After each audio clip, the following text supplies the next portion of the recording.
Thank you, Mr. Byrd. We'll now go into the Q&A from the members' perspective. I'll hold all of us to 5 minutes. We have a lot of noms to get through, so please be sensitive to the clock and to the gavel.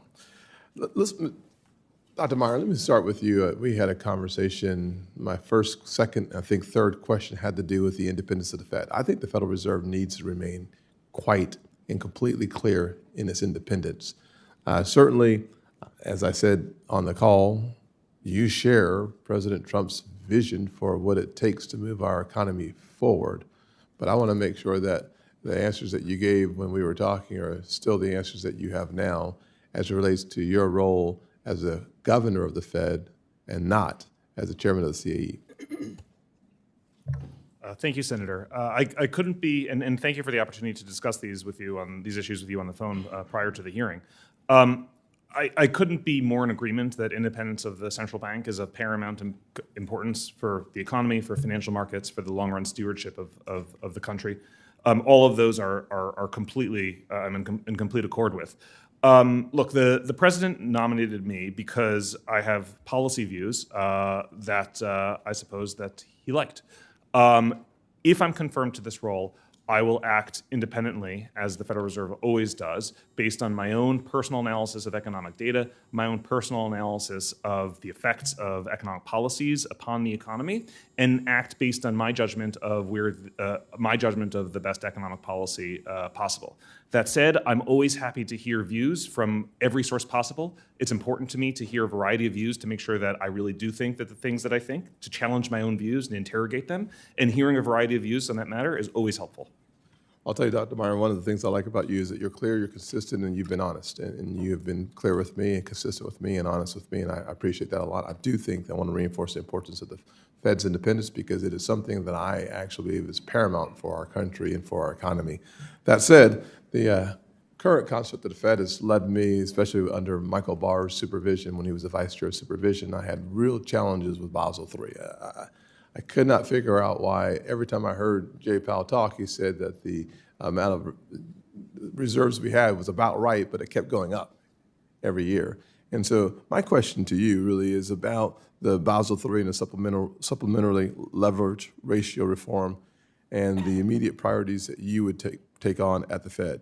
Can you briefly describe your plans to ensure that the capital framework is looked at holistically so that financial institutions are not forced to keep capital on the sidelines, which ultimately limits access to credit for Americans? We are in a homeowners crisis. We need more small businesses starting. They need access to capital. How do you tackle that? Thank you, Senator. I agree, or I share some of your concerns around Basel III and some of the regulations entailed in that process. I do believe there needs to be a fulsome process of the Fed for thinking about not only the benefits of regulations, but the costs as well, and thinking about the consequences of those regulations for the provision of credit into the economy. And exactly along the lines that you were discussing before, are small businesses going to be able to get credit? Are various borrowers in the economy that need that credit, are they going to be able to get it? And so I do think it is time for a fulsome examination of the process, of the regulatory process, to sort of think about where we want it to be going forward. And I'm very happy to work on that if confirmed to the Federal Reserve. I'll finish with you with this last thought. The more incentives that there are in place for banks to leave more capital on the sidelines, whatever the incentive is, perhaps is challenging to small business owners and for those first-time home buyers.